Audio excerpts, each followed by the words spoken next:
वाघ राहते भेटला वाई पाहिजे. हो का?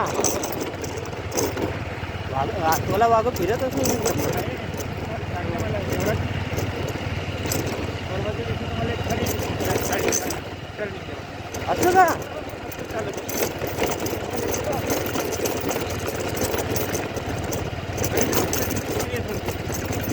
माझ्या समोर मग गावाकडून ते ट्रेनची मम्मी आली. इथं अकोला आणि वाघ फिरत असतो 100%. तिने पाहिले ना मग अशी बाजूला झाली.